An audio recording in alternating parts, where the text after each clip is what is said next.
That's the obvious lateralized muscle base. Lateralized muscle not there, no? Usually it should be a more bulk. Some people might argue maybe aging, but definitely there's a lateral muscle base. And then you ask the patient to lift up both. And first, what do you notice? This one got a lot of things to see already. So the delta is still there. Alright? Okay, but it looks like all the muscle climb one side, right? It's very obvious. So remember this thing, it's very important. This is classical facioscapulohumeral. Facioscapulohumeral. Why I say so? Trapezius wasting, scapula pop up. Okay, sorry. Scapula become prominent. Going down, this is the uppermost clavicular joint pop out.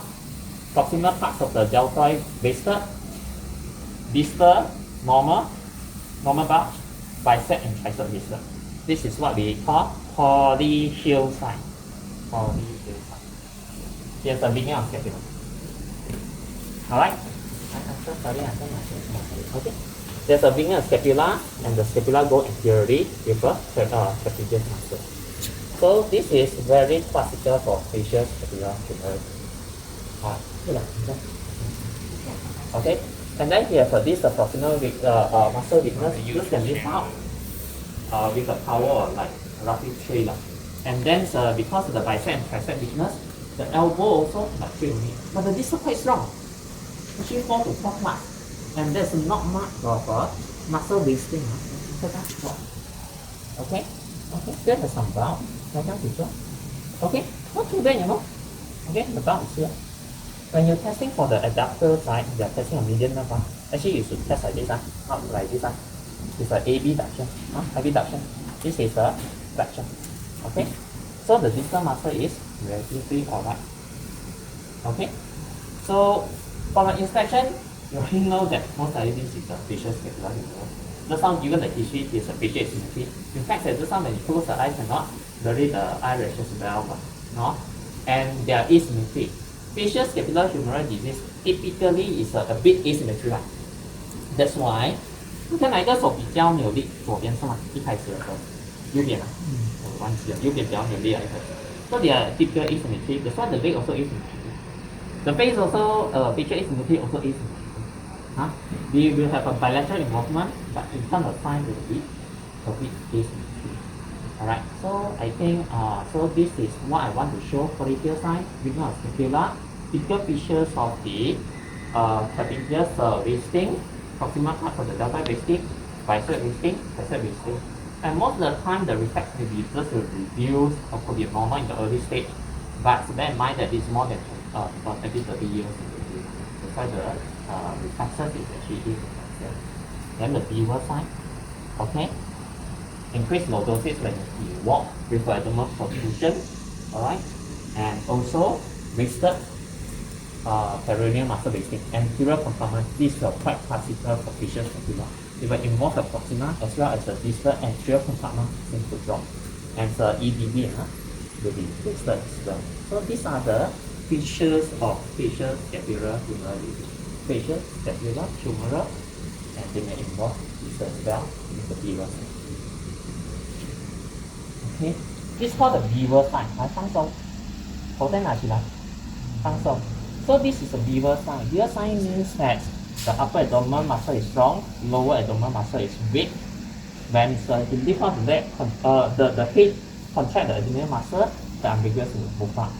You all can try at home. Maybe some of you all like to do all this sit up. Then you'll see whether your umbilicus will move up or not. The answer is shouldn't. Alright? So it's called the beaver sign. The beaver is the animal that you know. The beaver sign. Okay. Let me very quickly show the lower limb sign first. So basically you are right. There's a right sided muscle wasting, but not only right sided.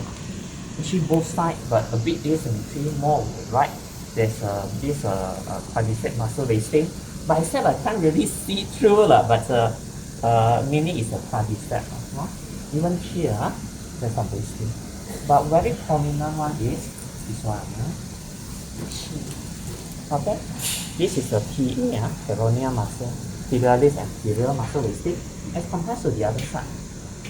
So this is a bit asymmetric, but definitely there's a muscle wasting here. Even here, you are right. Here is a bit too small, it's very wasted. Okay, here is not that much. Gastroc still not too bad. Right? And observe now the EDB actually is wasted as well as compared to the other side. And in the normal position, it's a bit tough. Basically, it looks like the foot dropping, but actually more severe on the right. If you tested, this power is just very straight. Let me demonstrate to you again. 两只脚这样子拿起来，所以 you can see this one very strong. This one not really can come out against the tree, so it's around 3. 你只是力大 but cannot against. 两个这个起来，这里 this one stronger. Alright. And he do have a proximal muscle weakness. Okay. 来 uncle 脚拿起来先。Okay so this is against gravity 3. Alright. So in the lower limb examinations, basically there's a muscle wasting mainly over the right side, mainly over the peroneal and tibia anterioris muscle, followed by the quadricep muscle, then also some weakness over the left side, but not so prominent. So it's an asymmetrical lower limb weakness, distal and proximal, whereby the tibialis and tibia is more wasted. So this is on the inspection. And there's a bilateral proximal muscle weakness, mainly over the hip flexion and extension. Actually, extension is some weakness as well. Hip flexion with a power of 4. Alright, and A reflex here. Bilateral knee and ankle with a guarding C down going. And the tone is appear hypotonia. And the sensory is normal, proprioception is normal. Gait appears to be high stepping gait. Look a bit broad. I will see some wandering gait.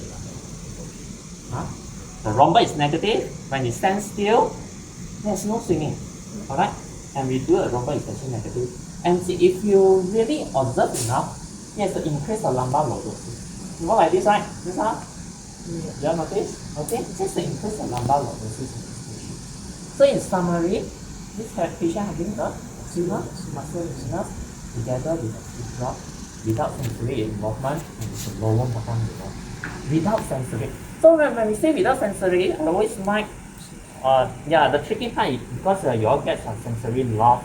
If a patient does not have the sensory, very fast, you got 3 differentials. Motor neuron, muscle, and your neuromuscular junction. So in the neuromuscular junction, most of the time they didn't involve lower limb. Okay, there's the trick. So you go to the muscle and the mainly proximal.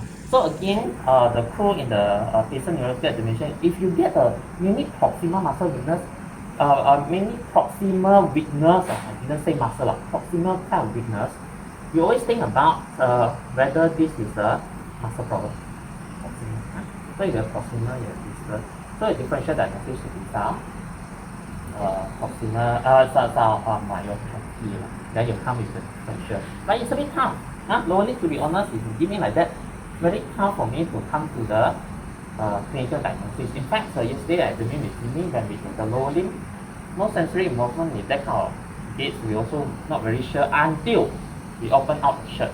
Then we come to the diagnosis.